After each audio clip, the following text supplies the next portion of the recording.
السلام علیکم۔ دیکھیں، اس بات کا تو بالکل امکان ہے کہ ایک خاتون ایک شوہر سے طلاق مانگیں اگر وہ اس شوہر کے ساتھ رہنے کے لیے تیار نہیں ہے، اور جب ان کو طلاق مل جائے اور وہ عدت کی مدت گزار لیں تو وہ کسی اور مرد کے ساتھ نکاح کریں۔ اللہ تعالیٰ نے قرآن مجید میں مسلمانوں کو، خاتون کے رشتہ داروں کو اور پہلے شوہر کو اس سے روکا ہے کہ وہ عورت کے اپنے اس حق کو اختیار کرنے کے راستے میں رکاوٹ بنے۔ وہ معروف میں رہتے ہوئے، شرافت کے دائرے میں رہتے ہوئے اگر کسی دوسرے شوہر سے نکاح کرتی ہیں تو یہ ان کا حق ہے۔ لیکن یہ بات کہ خاتون کسی ایک مرد کے نکاح میں رہتے ہوئے کسی دوسرے مرد کے ساتھ ایسے تعلقات رکھیں کہ جس میں ان کی دوسرے مرد کے ساتھ دلچسپی پیدا ہو جائے، اور اس دلچسپی کے ماحول میں وہ ملاقاتیں کرتی رہیں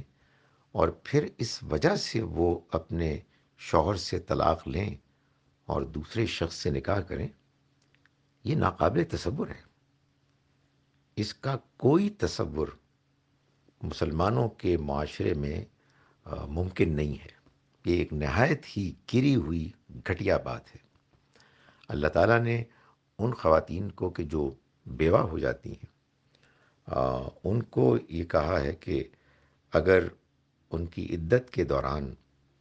کوئی مرد کے جو ان سے نکاح میں انٹرسٹڈ ہے، وہ کوئی اشارے کنائے میں تو بات کر سکتا ہے، لیکن کوئی واضح بات نکاح کی عدت کے دوران نہیں کر سکتا۔ عدت جب پوری ہوگی تو اس کے بعد ہی بات ہوگی اور نکاح ہوگا۔ اور ایک خاتون کے جو کسی شوہر سے طلاق کے نتیجے میں عدت میں ہے، وہ تو طلاق کے بعد عدت کے دوران شوہر ہی کے گھر میں ہوں گی۔ اس وجہ سے اس کا تو کوئی امکان نہیں کہ کوئی دوسرا مرد ان کے ساتھ رابطے میں ہو اور ان کی دوسرے مرد کے ساتھ دلچسپی ہو۔ طلاق یافتہ خاتون کا عدت کے دوران اپنے شوہر کے گھر میں رہنے کا ایک تو بڑا مقصد، مصلحت یہ ہے کہ اگر وہ حاملہ ہیں اس مرد سے تو ان کا حمل نمایاں ہو جائے، اور دوسری مصلحت یہ ہے کہ اگر شوہر طلاق دینے کے بعد اپنی بات پر نظر ثانی کر کے اپنی اس بیوی سے کہ جس کو اس نے طلاق دی ہے رجوع کرنا چاہے تو رجوع کر سکتا ہے۔ لیکن یہ بات کہ ایک خاتون کسی شوہر کی بیوی ہیں اور ایک دوسرا مرد ان میں دلچسپی لے رہا ہے اور وہ ان میں دلچسپی لے رہی ہیں، اور اس کے نتیجے میں خاتون تقاضا کر رہی ہیں اپنے شوہر سے کہ وہ طلاق دیں، یہ ناقابل قبول ہے۔ اس کا کوئی تصور مسلمان معاشرے میں نہیں ہو سکتا۔ نبی صلی اللہ علیہ وسلم کے زمانے میں ایک ایسی ہی خاتون کے بارے میں جب حضور کو یہ معلوم ہوا کہ وہ اپنے شوہر سے طلاق مانگ رہی ہیں اس لیے کہ وہ کسی دوسرے شخص کے ساتھ نکاح کرے، تو آپ نے اس کو سختی سے روک دیا۔ حالانکہ آپ نے ایک دوسرے کیس میں، شاید ایک سے زیادہ کیسز ہوں جس میں کسی خاتون نے